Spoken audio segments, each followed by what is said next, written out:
Did God cause the Japanese earthquake? Or the earthquake that hit Japan, the tsunami that hit Japan? Yeah, I guess he did.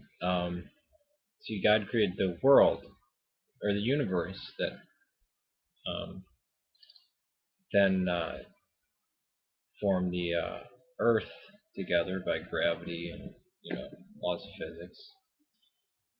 We live on a cooling planet where humans live, and we go out to islands and we build cities on islands that are constantly racked by earthquakes and tsunamis. And humans have a short, really short memory. They seem to forget. They have short attention span to things. Because a lot of times we just can't write stuff down, or we've only had real writing for about 6,000 years. So when those people in Japan built the city there, they didn't realize that in geological time, it gets hit with tsunamis almost all the time, especially if you live around the ocean. But maybe with humans, once every couple hundred years, maybe once every 100 years. It's extremely common. Um, so yeah, since God created the stardust that made the Earth, or whatever he created in the Big Bang, with the Big Bang I should say, then yeah, cooling planet went blip on one side, raised up the ocean, and the tsunami hit. If you look in the Old Testament, when God talks about disaster, he never averts the disaster. He tells you a way to get out of it. Now, if a prophet were to have come to Japan and say, "There's an earthquake coming, repent, because you might be killed," say, "Oh, okay, that person was right," but it still doesn't disturb God's sovereignty. Really, it doesn't. God doesn't, play craps with the universe. He doesn't shoot dice with the universe. It's not the fact that we have the laws of nature, in that we're not the master over them. And then to think, oh, if there's an intelligent force out there, he must somehow, you know, screw with every one of the little things in here or cause people to die. I mean, you'd have to be total predestinationist. You'd have to say, well, God didn't give the earth freedom. And I mean, the earth, I mean all of the earth, inhabitants, everything. Freedom to succeed or fail. That he's micromanaging every single damn thing, even what type of lunch you're going to eat. So I guess it doesn't really matter that if God caused the earthquake or not, since you're basically just a conscious robot, I should say. But for the people out there who aren't Calvinists, myself and other people, then no. I mean, every time somebody died or gets struck by lightning, or you'd have, oh, God did that. God, I mean,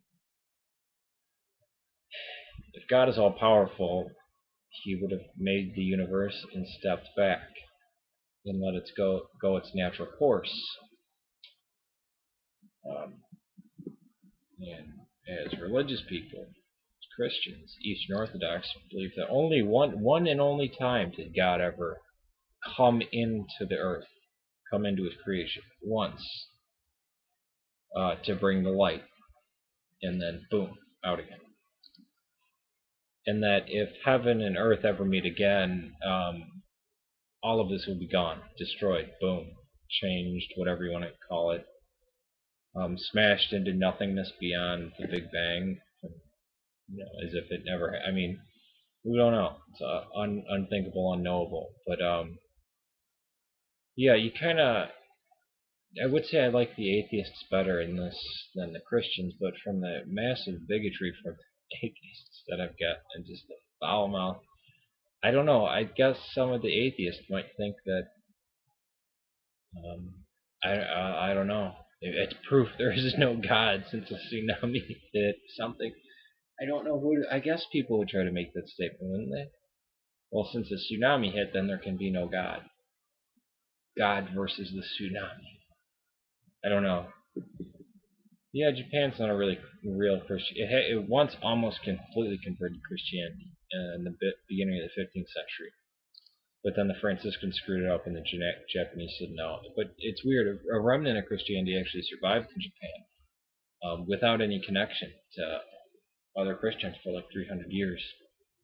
And it's weird. They implement it into Buddhism. So there's this kind of Christian sect of Buddhism where it always shows Buddha's mother holding him as a baby.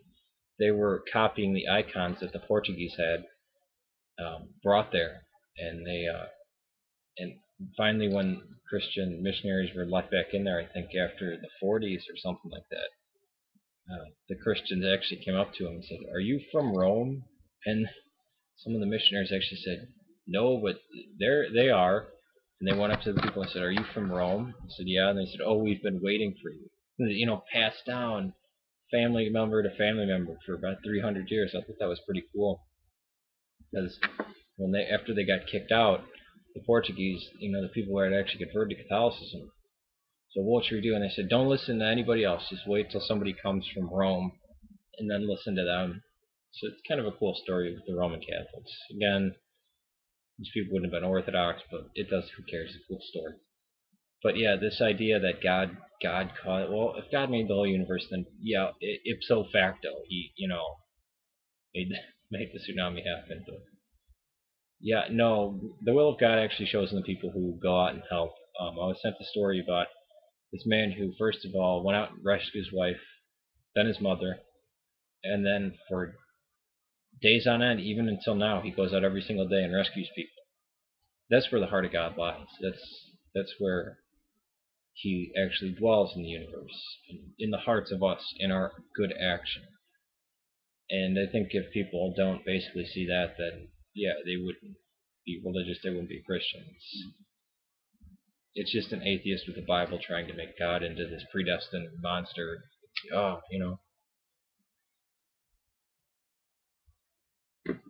But in the Old Testament even shows this. It says, Elijah's waiting a sign from God, and there was a fire, and there was an earthquake, and there was something else, like a terrible storm or something. And then he said, and then there was a quiet wind, and God was in that. God is in the gentleness that comes after the storm, in the rescue, in the peace, in the love between human beings, where a bond is reestablished. Because a lot of times, living on this terrible earth, that's always going off, it's beautiful but terrible. I mean, real beauty can come out because of these calamities. And I think it's a better universe for it. It's a more interesting one. It's a lovelier one. It's a livelier one. So these events matter. Out of all these traumatic events, out of all of our wars, tremendous good has come from that. If you were to go back in time and stop any event, I don't think any of them should have been stopped. None of the wars. Because out of all that brutality and horror, we gained understanding. It may be a very cold way to look at it from if you're talking about individual things, deaths of family members, things like that, it would be very traumatic for somebody to look at it. But if you step back, there's a kind of peace that if you triumph over that horror, it actually shows that love is greater. The U.S. efforts to rebuild Japan, people in Japan helping each other, people get back on their feet. Now they're going to hopefully build a city that's safer. Now it's in humans' hands. Do we build? We try to get these tsunami detection warnings out? Do we try to build a better city? Do we try to make all these precautions, help people maybe quicker emergency time and when a tsunami strikes, or do they do nothing? Now the future is in their hands again. So yeah, maybe it was taken out of their hands for a few minutes, maybe a day. Now that the water's starting to go down, now we can see the beauty emerge, or the horror.